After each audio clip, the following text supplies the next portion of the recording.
Jagadgirigutta PS పరిధి గాజుల రామారంలో road ప్రమాదం జరిగింది. రోడ్డు దాడుతున్న ఆంజనేయులు అనే వ్యక్తిని వాటర్ ట్యాంకు ఢీకొట్టింది. అతివేగంగా ఢీకొట్టడంతో ఆ వ్యక్తికి తీవ్ర గాయాలయ్యాయి. గాయపడ్డ ఆంజనేయులను చికిత్స నిమిత్తం ఆసుపత్రికి తరలించారు. అంబర్పేట పిఎస్ పరిధి లక్ష్మీనగర్ లో దంపతులు ఆత్మహత్యకు పాల్పడ్డారు. ఇంట్లో ఫ్యాన్కు ఉరివేసుకుని సూసైడ్ చేసుకున్నారు. దంపతులు పవన్, కుమావత్, ఆసియా, హసీన్ ఖాన్. ఘటనా స్థలానికి చేరుకున్న పోలీసులు మృతదేహాలను పోస్టుమార్టం నిమిత్తం ఉస్మానియా ఆసుపత్రికి తరలించారు. ఘటనపై కేసు నమోదు చేసి దర్యాప్తు చేపట్టారు. రాయదుర్గం గోపనపల్లిలో ప్రభుత్వ విశ్రాంత ఉద్యోగులకు కేటాయించిన ఇళ్ల స్థలాల భూమిని ఆక్రమించుకునేందుకు ఓ సొసైటీ ప్రయత్నిస్తుందని ఆందోళన వ్యక్తం చేశారు. రాష్ట్ర ప్రభుత్వం ఆక్రమణదారులను అడ్డుకొని తమ స్థలాలను పరిరక్షించాలని డిమాండ్ చేశారు.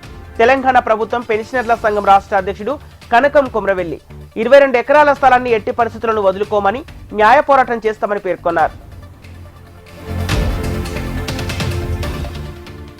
బెట్టింగ్ కి బానిసైన యువతి సోదరుడి ఇంట్లోనే చోరీ చేసిన ఘటన కుతుబుల్లాపూర్లో చోటు చేసుకుంది. ఇంట్లో చోరీ జరిగిందని పోలీసులకు ఫిర్యాదు చేశాడు బాధితుడు. ఫిర్యాదుతో దర్యాప్తు చేపట్టిన పోలీసులు చోరీకి పాల్పడిన యువతితో పాటు మరో 3 అరెస్ట్ చేశారు. నిందితుల నుంచి 12 తులాల బంగారం, వెండి ఆభరణాలను స్వాధీనం చేసుకున్నారు. దురుద్దేశంతోనే కొందరు అవాస్తవాలతో కూడిన ఆరోపణలు చేస్తున్నారని Hyderabad security and enterprises limited మాజీ చైర్మన్ శివకుమార్ తెలిపారు.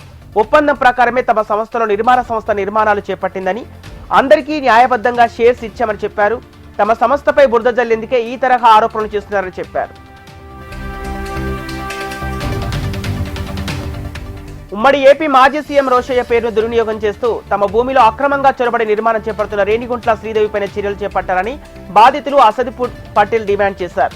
మాజీ సీఎం రోషయ్య కుటుంబ సభ్యులుగా తప్పుడు వివరాలు ఇచ్చి అధికార హోదా పొందాలని ప్రయత్నించడమే కాకుండా అక్రమంగా భూమిని కబ్జా చేసి జీహెచ్ఎంసీ నుంచి సైతం పర్మిషన్లు పొంది 5 అంతస్తుల నిర్మాణం చేపట్టిందని అసద్ పటేల్ ఆరోపించారు. చట్టపరమైన చర్యలు తీసుకోవాలని డిమాండ్ చేస్తున్నారు. మేడ్చల్ జిల్లా షామీర్పేట్ పిఎస్ పరిధిలో రోడ్డు ప్రమాదం చోటు చేసుకుంది. బైక్ ను గుర్తు తెలియని ఢీకొట్టడంతో మజిద్పూర్ మాజీ సర్పంచ్ వెంకటస్వామి అక్కడికక్కడే మృతి చెందారు. మరొకరికి తీవ్ర గాయాలు కాగా ఆసుపత్రికి తరలించారు. ఘటనపై పోలీసులు కేసు నమోదు చేసి దర్యాప్తు చేపట్టారు. తెలంగాణలో ఇలాంటి వ్యవస్థాపక వెంచర్లు పెరుగుతున్నందుకు సంతోషిస్తున్నామని మంత్రి కోమటిరెడ్డి వెంకటరెడ్డి అన్నారు. హైదరాబాద్ కొండాపూర్లో మంత్రి కోమటిరెడ్డి వెంకటరెడ్డి, శేరిలింగంపల్లి ఎమ్మెల్యే అరికపూడి గాంధీ, టాలీవుడ్ నటి డివి వాద్య, ప్రజ్ఞానయన్లు ఎస్ఆర్హెచ్ ఫ్యామిలీ సోలును ప్రారంభించారు.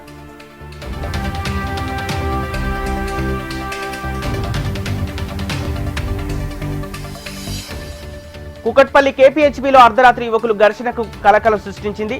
డీమార్ట్ సమీపంలో ఎస్వీఆర్ హాస్టల్లో పనిచేసే 3 యువకులు మద్యం సేవించి వీరంగం చేశారు. స్థానికుడు సురేష్ హెచ్చరించగా అతడిపై కర్రలతో దాడికి దిగారు. ఆత్మరక్షణలో భాగంగా సురేష్ ఎదురుదాడి చేశాడు. దీంతో రత్నాకర్కు అనే యువకుడికి తీవ్ర గాయాలయ్యాయి. యువకుని పరిస్థితి విషమంగా ఉండటంతో గాంధీ ఆసుపత్రికి తరలించారు.